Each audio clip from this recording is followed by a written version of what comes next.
O que nós resolvemos em relação a essa discussão foi tratar dos dois extremos até limitar demais, quer dizer, ser uma coisa mais tridimensional do que tão linear, mas duas possibilidades de circulação pela cidade que é alheia ao automóvel.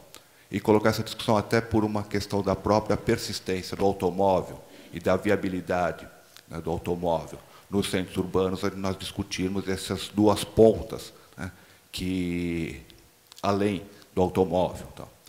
E nós trouxemos para realizar isso nossos três convidados aqui, que é Alberto Epifani, gerente de planejamento do metrô, né, esteve na gestão passada no CPTM, então nós o convidamos, propondo que ele apresentasse as políticas, as expansões e a própria presença do transporte sobre trilho na cidade de São Paulo.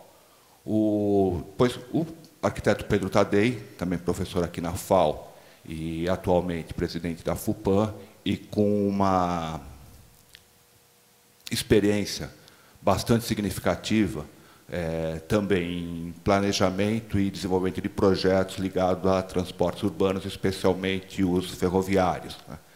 E na escala que nós pensamos aqui, seria uma coisa como o Epifani nos falar a respeito do macro, tá? E, como eu disse, da presença da rede ferroviária, né, de transporte de passageiro urbano, público em São Paulo, né, da rede. O Pedro Tadei nos falando mais da impregnância disso na cidade, ou seja, a relação dessa malha com o dia a dia, estações, vínculos mesmos entre os usuários, né, e a rede, a grande infraestrutura. Então, seria essa escala da chegada dessa rede, da infraestrutura na calçada, no usuário, na urbanidade mesmo. E convidamos o arquiteto Alexandre Delijaikov, também professor aqui na casa, exatamente por ser, além do arquiteto, de um professor aqui do nosso departamento de projeto, um arquiteto que tem um olhar muito particular em relação à cidade, né? Não só por um trabalho reconhecido e imenso com relação à circulação e transporte por rios, né, pela nossa rede hidroviária em São Paulo, e projeto em relação a isso, bastante conhecido, como também por ser um ciclista praticante, por ser uma pessoa que tem um olhar e um time em relação à cidade muito, como eu disse, muito particular e muito agudo, em relação aos problemas e até as condições em que nós, que não estamos sobre rodas mecânicas, ou seja, estamos sobre nossa autolocomoção, bicicleta ou a pé, temos em relação a esses sistemas e como esses sistemas interagem, tá, no cotidiano dessa circulação mais formiga, mais terra que a gente tem. Então, a gente vai organizar a nossa conversa. Acho que essa ordem que eu apresentei é uma ordem interessante do ponto de vista das escalas, né? Acho que em termos de 20 minutos, meia hora para cada um de nós falarmos, eu já estou até ocupando esse meu tempo todo,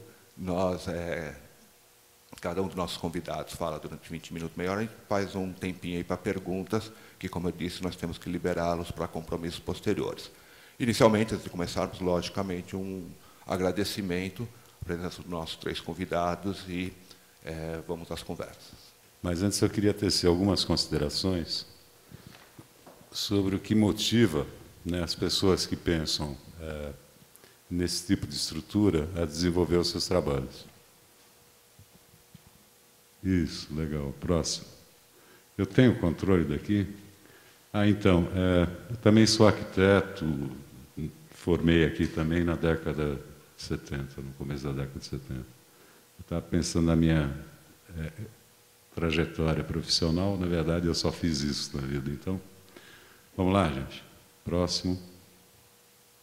Então, o problema central, quer dizer, isso é a região metropolitana de São Paulo estilizado. O problema central é o espraiamento. Já era um problema na década de 70, a cidade vai se formando no padrão de crescimento periférico, sem condição de infraestrutura, tem uma lógica de mercado, tem uma lógica de buscar habitação. O que era a periferia na minha geração, chegava no Brás, Penha, hoje é Ferraz e Vasconcelos. Isso é para mostrar para vocês um pouco como é que se dá esse padrão. Esse padrão ele não vai parar aí se a gente não tomar medida. Já era um problema na década de 70, continua sendo o mesmo problema 40 anos depois. Hoje nós temos uma macrometrópole, não é isso? Tem a região metropolitana de São Paulo, embaixo você tem a região metropolitana da Baixada Santista, depois em cima a norte você tem a aglomeração urbana de Jundiaí, acima você tem a região metropolitana de Campinas, e vamos que vamos.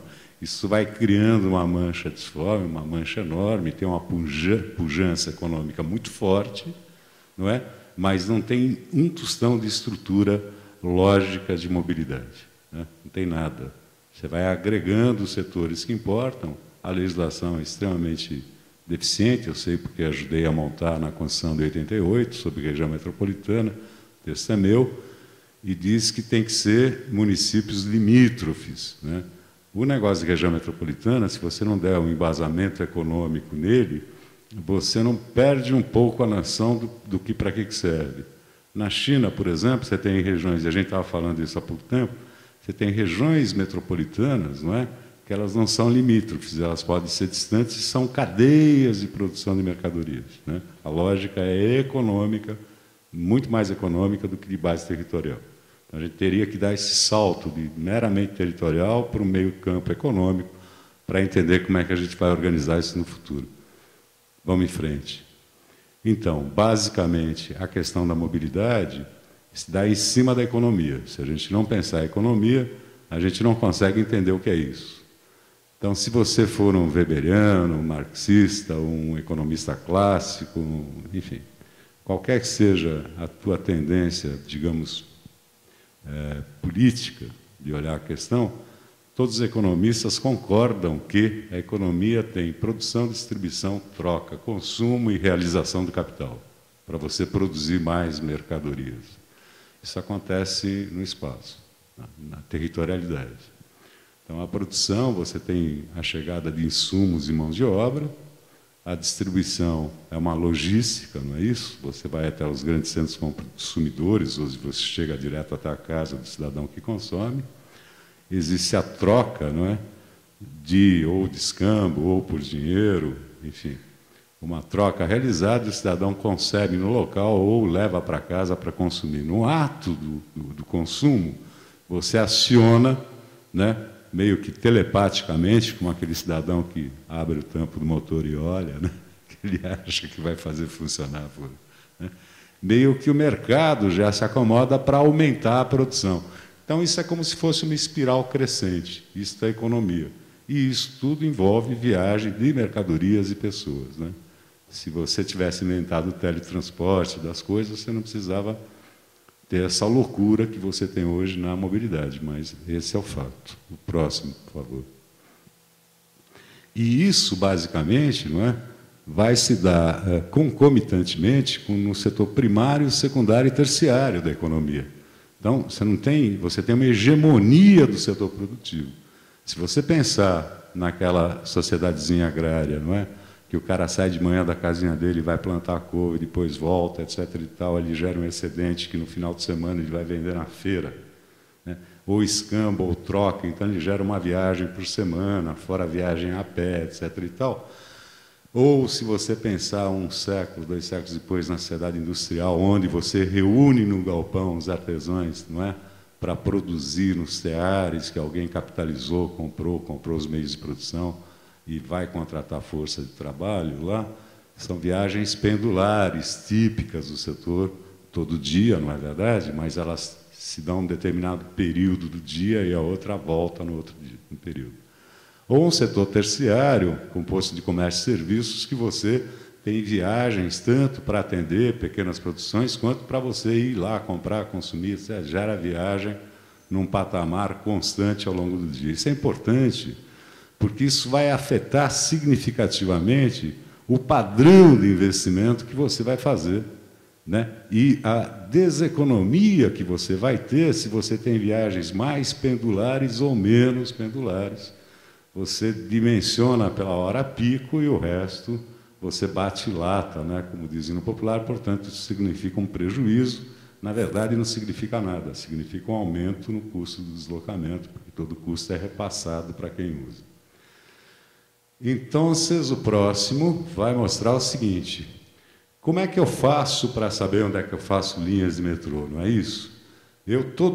A cada 10 anos, eu faço uma pesquisa, origem e destino, que é conhecida. São Paulo tem uma das mais consistentes do planeta. A gente aprendeu com os alemães em 67, fez 77, 87, 97, 2007. Portanto, 50 anos que nós acompanhamos o deslocamento das pessoas na região metropolitana de São Paulo. O que é isso? Você divide a região metropolitana em zonas de tráfego, não é? E você vai com um questionário, sorteia domicílios para ter uma certa consistência estatística, vai lá e pergunta para o cara o que ele fez no dia anterior. Portanto, essa pesquisa é de terça para frente, não vale que você for na segunda, você pega o domingo do cara, né? Como é que ele saiu, se ele andou a pé, se ele não andou a pé, se tinha um motivo, se não tinha um motivo, o que ele pegou, se ele pegou ônibus, se ele pegou carro, se ele pegou trem, qual era o objeto, qual é a faixa de renda, ou seja, você tabula essa estrutura inteira, tem um banco de dados fundamental para você colocar no modelo de geração de viagem, porque cada zona, do ponto de vista de transporte, é uma zona geradora de viagens, geradora de mobilidade. Ela produz viagens dela para todas as outras, ela atrai viagens de todas as outras para ela, e ela produz internamente, dentro da própria zona. Então, geração é igual a produção mais atração mais intrazonal. Depois a gente vai discutir que tipo de modal que ele usa. A pé, ele vai de bicicleta, motorizado, não motorizado, carro, ônibus, coletivo, metrô, trem, etc. E a gente faz essa distribuição modal. O modelo que aloca isso, antigamente era o modelo da IBM, conhecido como UNTA. Depois passou o mundo inteiro a usar um modelo canadense chamado EMME. Começou a se chamar EMM1, o EMM2, agora o 3, agora perdeu o número porque o tempo todo está sendo atualizado. É utilizado no mundo inteiro. Junto a ele, você acopla um modelo chamado Tranos. Então, vamos lá. Primeiro, esse modelo EME, o que ele é? Ele é um modelo que tem como entrada essa pesquisa OD, e ele é Gerson. Ele é Gerson demais, né? Ele tem na base dele todo o sistema viário, a capacidade do viário, né? Ele tem as velocidades, ele tem o sistema de coletivo, ele tem a rede estrutural de alta capacidade, ele tem todas as informações. E você joga, bom, o cara quer sair daqui, quer chegar lá. Qual é o menor tempo e qual é o menor custo? Então, ele é um modelo de custo generalizado e ele é gravitacional, ou seja, ele sai do centro da zona e te joga no centro da outra zona. E ele é muito eficiente nisso, por isso que eu digo que ele é Gerson, ele é extremamente eficiente. A pergunta essas viagens que a população faz e fará, porque ela sempre fará uma opção de menor preço e menor tempo, se está de acordo com os investimentos, demais investimentos que o setor privado e o setor público fazem no espaço, na territorialidade, na região metropolitana, de tal maneira que esses deslocamentos, esse investimento em deslocamento está de acordo com o investimento que eu faço em outros setores. Para isso, outro modelo, que também é um desenvolvimento de um cara chamado Marcel Echenique, na Universidade de Londres, que criou um modelo chamado MUT, Uso do Solo e Transportes. Ficou velho, a gente chegou a rodar aqui no IPEM na década de 80, era o tempo do cartão furado, respondia muito bem ao uso e ocupação do solo, e é um modelo cara de pau, né? Ele vê se o terreno está velho, mal ocupado, ele derruba, verticaliza, se a lei de zoneamento permite, ele vai tomando iniciativa se tiver excedente, né? E agora tem uma simplificação dele, é um software livre chamado Tranos, que você acopla o EM dele para checar as políticas públicas se estão de acordo com o problema de ocupação, uso e ocupação do solo. Então, eu dei essa barrigada para entender que tem instrumentos, a gente disponibiliza, pode ter instrumentos para a gente entender essa questão de centralidades, quem gera viagem, quem não gera, como é que funciona isso, o que é mais econômico e o que não é. A última pesquisa Origem de Destino, eu falei para vocês que a relação de produção é hegemônica, mas numa região metropolitana, ela não é exclusiva, né? Isso que eu estou dizendo. Numa região metropolitana, a característica de uma região metropolitana é ter uma predominância do setor terciário. Então, essa coisa da indústria está saindo, etc. e tal, é certo, tem que sair mesmo. Metrópole é terciária. Né? Metrópole é terciária. Então, o que você tem? Você tem ainda a quantidade de viagens que cada setor da economia gera por hectare, e isso com base na pesquisa OD de 2007.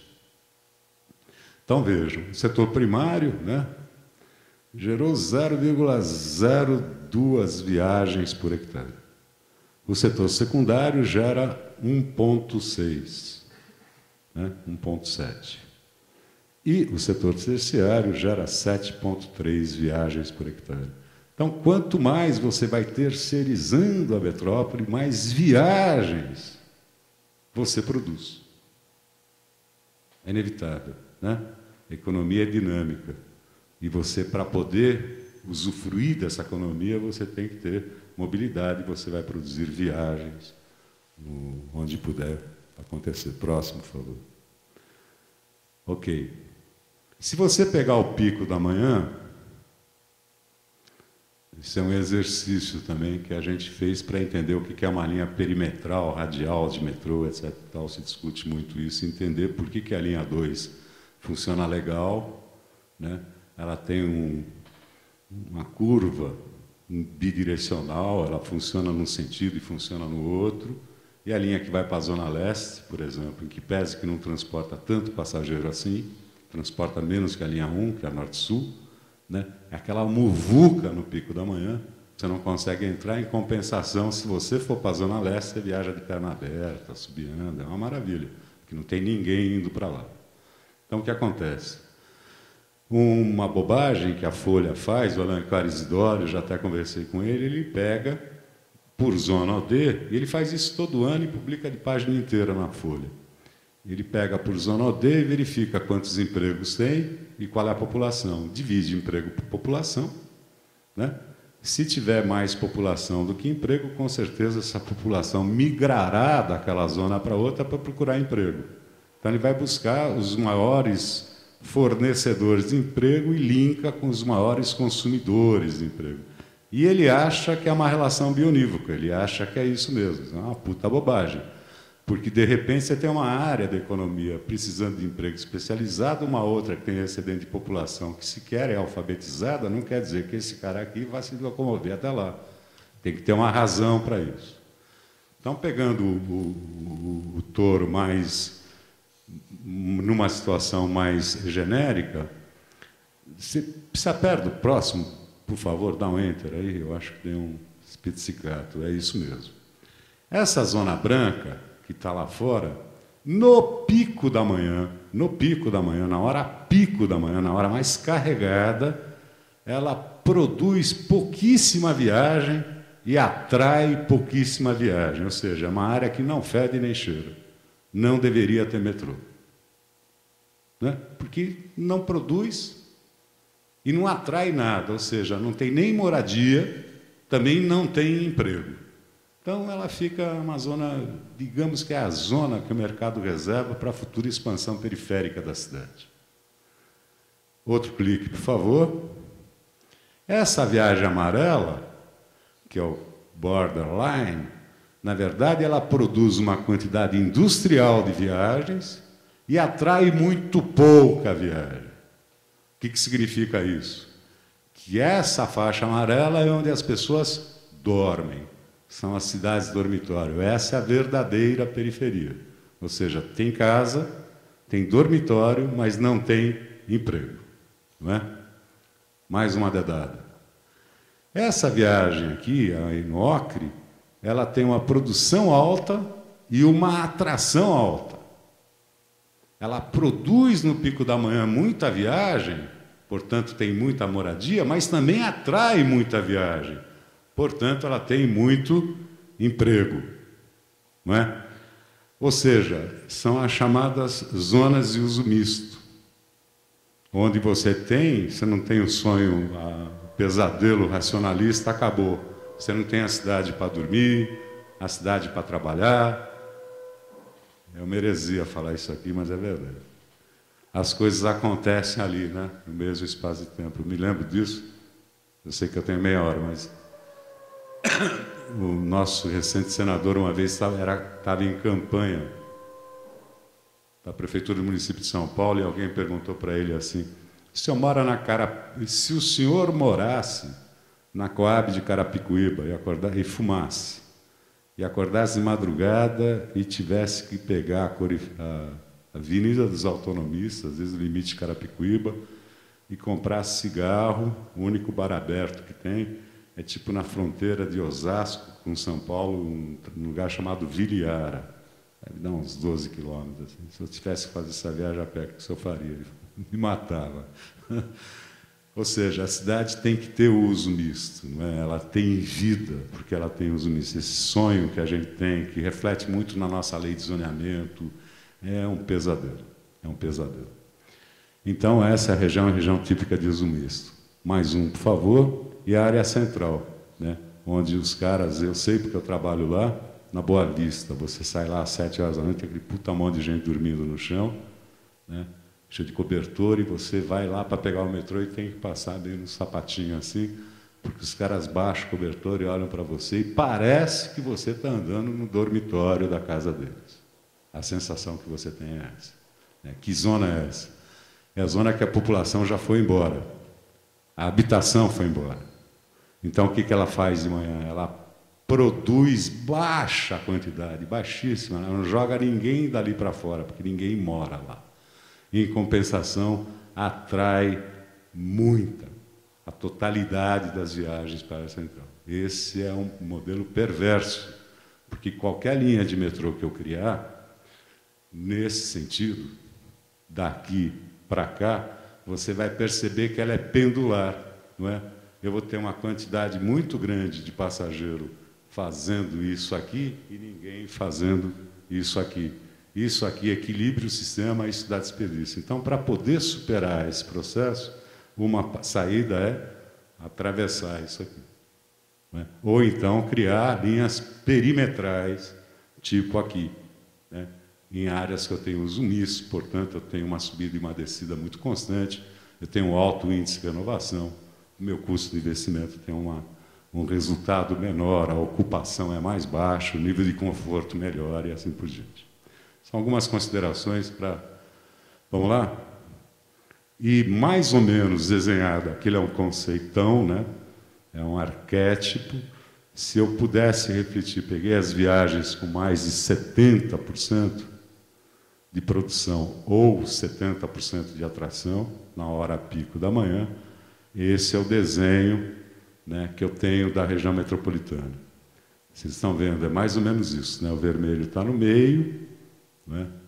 O laranja se dá na zona de Guarulhos, na região no ABC, ali por Osasco, Carapicuíba, e o resto é um envoltório de amarelo, e a grande massa de expansão é essa área branca que não compensa nenhum investimento de monta para fazer esse tipo de deslocamento. Muito pelo contrário, isso vai induzir, né, a mais ainda o padrão de crescimento periférico. Próximo. Então, isso aqui é o seguinte: para poder simular, então, essas redes, o que eu sou obrigado a fazer? Sou obrigado a fazer projeções socioeconômicas. Como é que funciona esse modelo? Eu faço a pesquisa em 2007, termino em tabular em 2010. Eu digo, bom, se tudo que eu medi está certo, se eu sair agora aqui na Rua do Lago, contar quantos carros estão passando, vou ter 30 carros por hora. Vou lá e conto. Se deu 30, meu modelo está falando claro. Se deu 700, alguma coisa eu errei. Se deu 2, alguma... Então, eu calibro o modelo. Aí eu tomo uma liberdade poética, né? porque eu peguei e fiz a pesquisa e calibrei o modelo, o meu pressuposto é que, se de lá para cá eu acertei, daqui para o futuro acertarei também. Bobagem. Né? Ninguém esperou esse surto de desenvolvimento, né, de liberação de crédito, etc. e tal. Está todo mundo quebrando agora, a inflação está bombando, mas de 2007 a 2010 tinha dinheiro para dedéu, né, do ponto de vista sem a correspondência na produção, mas tinha dinheiro no consumo.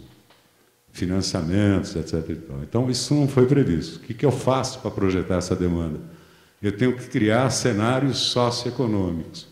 Eu crio de 5 em 5 anos. Esses cenários socioeconômicos tendenciais, eles podem ser otimistas, tendenciais ou pessimistas. Esse é um cenário socioeconômico tendencial. Vou pegar um indicador que vocês vão discutir aqui com certeza. Taxa de motorização, não. Automóveis particulares. 3 milhões e 600. Particulares, eu não disse frota de veículo, não disse frota de automóvel. É menos que a frota, são os particulares. Não está entrando aí táxi, não entra carro de frota, transbraçal, não entra nada. Só o particular mesmo. E você vê que a taxa de crescimento dele, tendencial, é extremamente modesta. Né? É extremamente modesta. Outro item que estourou no Norte, a renda per capita. Você vê que era 648 per capita reais, em 2007, 671, 685, 695, 704. Então, é uma tendencial. Eu vou mostrar isso porque os resultados, mesmo com essas taxas tendenciais, eles são assustadores. Né? Se eu usasse uma taxa de crescimento otimista, seria pior ainda. Vamos em frente? Bom, mais do mesmo, né? Como é que a gente enxerga a população, o crescimento, né? Ela ainda continua crescendo aqui, a gente esperava que isso já tivesse entrado numa assintótica por aqui, por 2020, mas a tendência é crescer. As matrículas escolares, essas se estabilizam, cresce a renda, a população por classe econômica, né? Você está reduzindo as desigualdades, isso é verdade. Os automóveis particulares, o crescimento e os empregos. Próximo, por favor. Bom, o que a gente busca quando a gente faz um projeto? Né? A gente busca desenvolvimento sustentável, a mobilidade sustentável. Isso para a gente é entendido em 4 conjuntos. Eu não vou ensinar Padre Nosso para vigário, entendeu? Aqui na FAO não vou explicar o que é sustentabilidade, mas vocês devem entender que eu tenho clientes, né? Tenho plateias que acham que isso é uma bobagem. Né? Bobagem, tem que fazer obra, tem que pensar em nada. Tem gente que é contra o conceito de sustentabilidade, acha que atravanca o progresso, né? Tem raiva. Então é uma discussão meio burra, mas é real. Então o que a gente pensa? Na sustentabilidade econômica, né? O desenvolvimento equilibrado dos polos regionais, a economia regional e urbana. A gente pensa seriamente no conceito de sustentabilidade ambiental, né? Redução da emissão de poluentes, consumo energético, etc. e tal. A gente pensa muito fortemente na sustentabilidade social e o principal vetor dele é tempo. Tempo economizado no deslocamento. Não adianta, a gente já tentou achar outro, é esse que é o relevante. A população valoriza isso. Então, quando você faz uma linha que devolve para o cidadão 1 hora por perna na viagem, o cara ganha 2 horas, a pesquisa que a gente tem, o que essa população faz? Se for uma população de pequena idade, de jovem, eles aproveitam para dormir um pouco mais. O nosso jovem trabalha o dia inteiro, estuda à noite e dorme muito pouco. É muito puxado para quem trabalha, estuda e mora na periferia. Então ele aproveita para dormir mais. O cara de meia idade, ele aproveita para se aperfeiçoar em cursos, faz cursos de extensão, tenta melhorar no serviço, etc. E tal. E os caras da melhor idade, como eu, não sei quem que inventou esse termo, mas se eu pegar, né, a gente empala, o cara da melhor idade aproveita para namorar. O entendimento de namorar é ficar com a família, ver novela, enfim, ficar em casa. Bom, tempo. Tempo é fundamental.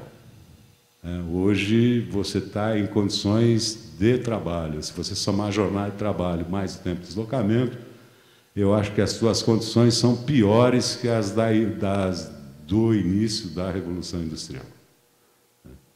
A outra sustentabilidade, isso sim é novo, né, e aparece pela primeira vez na Austrália e Canadá, é a sustentabilidade urbana.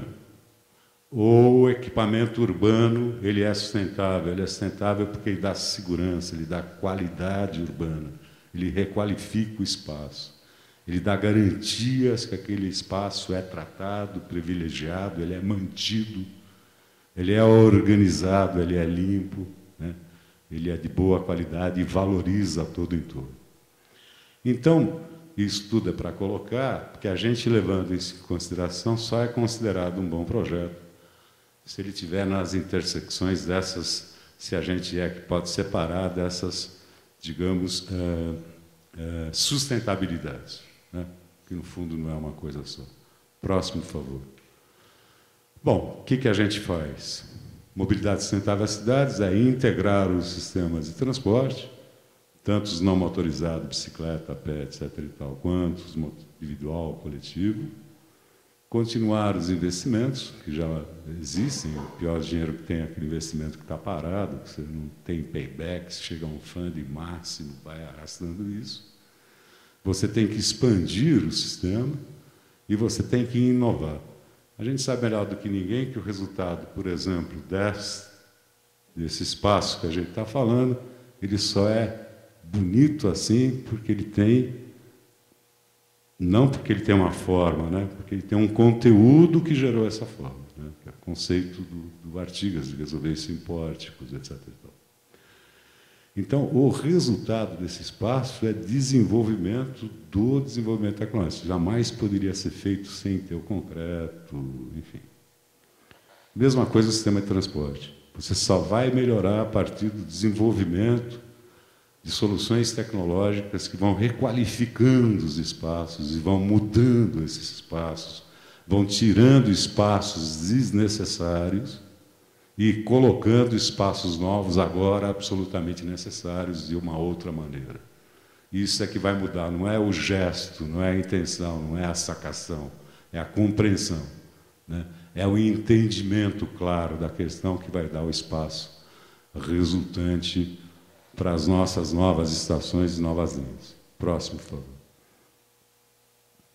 E aí estão uns exemplos do que nós estamos fazendo, né? O bilhete metropolitano, a rede estrutural, mais um, o andamento de 4 linhas de metrô ao mesmo tempo, outro, assim, os futuros investimentos previstos para 2020 e 2025, e outro, e coisas da modernidade, né? Hoje antigamente você tinha uma caixinha, você pegava o metrô, você tinha uma reclamação a fazer, você punha numa caixinha de papel.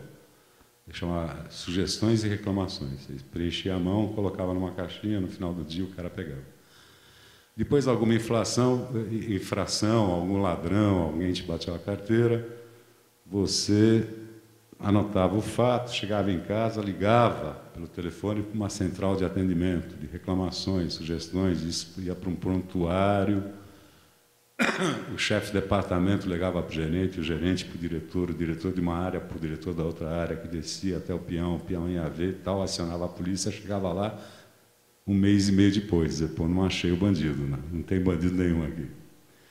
Então, o que acontece? Hoje você tem, que a molecada sabe usar, que é o torpedo. Então, a gente está incentivando, se você vê alguma irregularidade no trem, você manda um torpedo. Por que a gente está incentivando isso? Para curto-circuitar a nossa estrutura.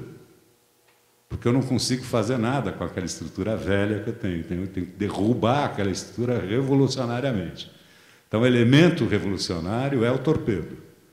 Ajuda, você pega o ladrão na outra estação e derruba a estrutura arcaica que eu tenho dentro do metrô.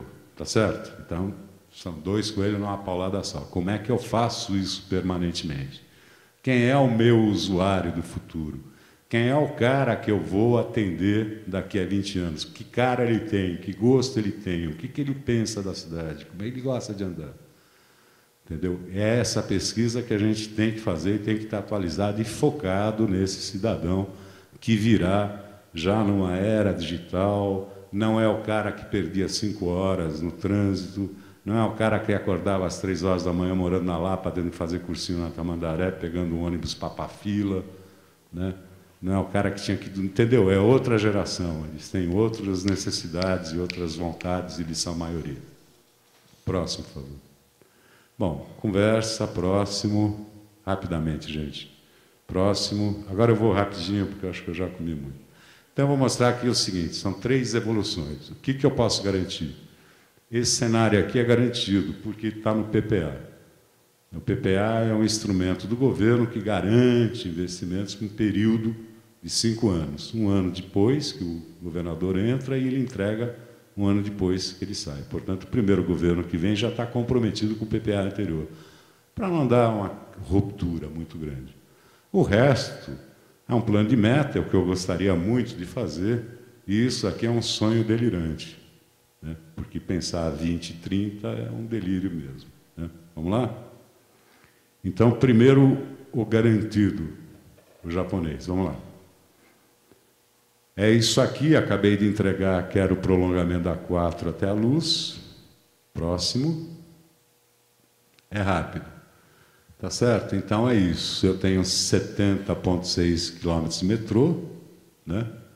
O total, eu entreguei 3,7. Eu vou ler essa aqui para mostrar como é que lê isso. Isso aqui é a extensão, isso aqui é o trecho que eu entreguei, eu estou com essa rede aqui. Isso aqui é a rede de monotrilho, eu estou com 0, tá certo? Esse é o acréscimo total, essa é a extensão total. Vamos lá. Em branco, opa, volta. Eu vou ensinar a ler depois eu vou bater pau aqui. É o seguinte, em branco eu já entreguei faz tempo. Em amarelo, acabei de entregar, ou entregarei este ano. Em azul, eu estou devendo. Entregarei daqui a pouco. A lógica é essa. Tá certo? Está vendo? Em amarelo, República e Luz, que a gente acabou de integrar. Ainda quero ir até o Pari para fazer outra conexão. As estações intermediárias da fase 2, né? Tá vendo? São todas estações de conexão com sistemas ferroviários ou metroviários, né? E a ponta dela vai até Taboão da Serra, que ainda a gente está estudando. Então, vamos lá. Próximo. Em 2 e 13, 2 e 12 eu não vou entregar nada. 2 e 13 eu vou entregar o começo do VLT, desde Vila Prudente até Oratório, que é um trecho de teste para ver se funciona bem o monorail, e vou entregar a estação Adolfo Pinheiro na linha 5. Só isso que vai dar para entregar. Então, vamos lá.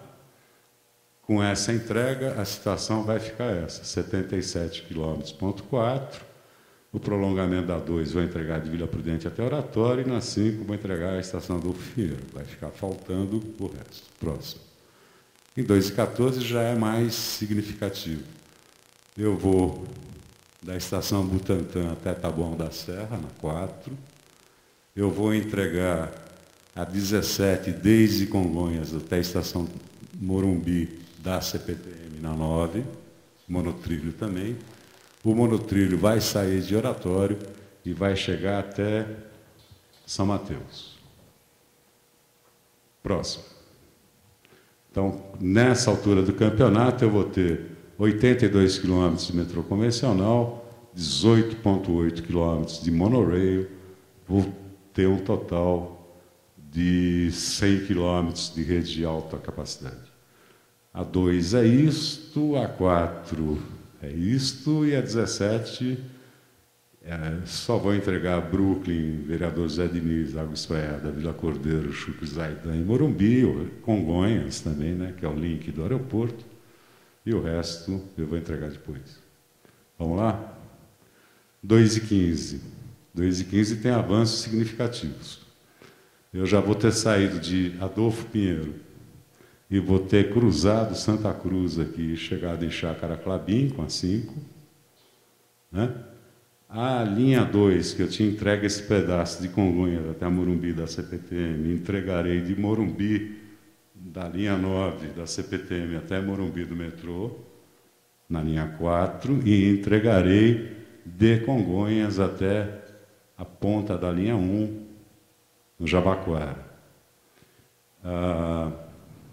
São Mateus, eu estou em São Mateus, aqui é 18, que é a ligação que vai vir do Paço, né, de São Bernardo até a estação Tamanduateí, também em monotrilho. É um projeto do governo de São Bernardo, uma contribuição do PT, governo federal, a prefeitura, que em parceria do governo do estado vão fazer esse investimento. Próximo. Nessa altura do campeonato, eu terei 137,9 quilômetros. Mais uma.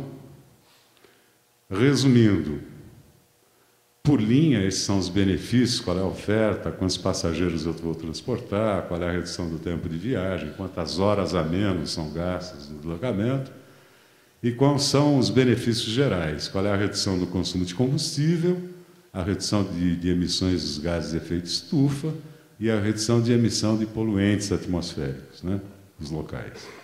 Isso por linha, vamos lá? E isso por o resumo dos investimentos. Então, de 2007 a 2010, eu tive investimento de 5,1 bi, né, no metrô. Eu terei 30 bi entre 2011 e 2015, 29,9. Claramente mostra aquele esforço de retomada de obras que começou na gestão passada, que foi feito, vai ser potencializado mais ainda. Nem todo esse dinheiro é do Estado. 3 daquelas linhas de monotrilho são PPPs, né? Vai vir dinheiro de fora. Mas, enfim. A extensão vai meio que dobrar, né, de 70 para 134, as estações de 62 para 111, a demanda de transportado dia útil de 3,7 para 7 milhões de passageiros, e a porcentagem no mercado de transporte coletivo é essa aqui, ó. Eu vou de 18 para 23. Vou dar um gap aqui. É o seguinte. Dessa brutalidade de viagens que a gente tem, desses 39 milhões de viagens dia, 1/3 é de modo não motorizado, a pé ou bicicleta. Dos 2/3 que sobraram, 1/4, claro, é 1/3 anda de transporte individual e 1/3 anda de transporte coletivo. Então, grosseiramente, 1/3 a pé ou bicicleta, 1/3 carro, 1/3 transporte coletivo. Estou falando desse terço. Nesse terço do transporte coletivo, o metrô tem uma participação hoje de 18%. O objetivo é chegar a 23%. Não é muito, mas é um crescimento. Próximo, por favor. Bom, o que significa isso? Significa muito ou pouco, né? Está aí para mostrar isso. Aquelas externalidades, lá que é a redução do tempo, redução de acidentes, redução de emissão de poluentes, redução de consumo de combustível e redução do custeio de recapeamento e manutenção do sistema viário, que o Estado não vai gastar, vão significar para ele, Estado, em 2015, esses valores aqui, que anualmente perfazem 9,1 bi de economia. Portanto, uma economia que, vezes 4 anos, me dá uma economia de 36 bi, superior àquele investimento maluco de 29,9, que nos pareceu grande e, no fundo, não é. Aquele investimento de 5,1 gera, por ano, um retorno, só no metrô, de 5,8. Você gastou 5,1 em 4 anos e ele te devolve 5,8 por ano. Ainda é melhor que isso só a CPTM, mas o metrô ainda é um bom lugar de se investir. Próxima, por favor. Mostra que, para cada real que eu vou investir, para cada real que eu invisto, a cidade ganha 1,4 reais. Tem um retorno. Claro que eu não posso chegar lá no Hospital das Clínicas e falar, cadê o meu? Né, que você não jogou ozônio no cara. Ou não chego lá no morgue e falo, cadê o meu que você não transportou defunto? Entendeu? Não dá para pegar esse dinheiro, mas vem do mesmo bolso. Ele vem do imposto igualzinho. Beleza? Próximo. É isso aí. Muito obrigado.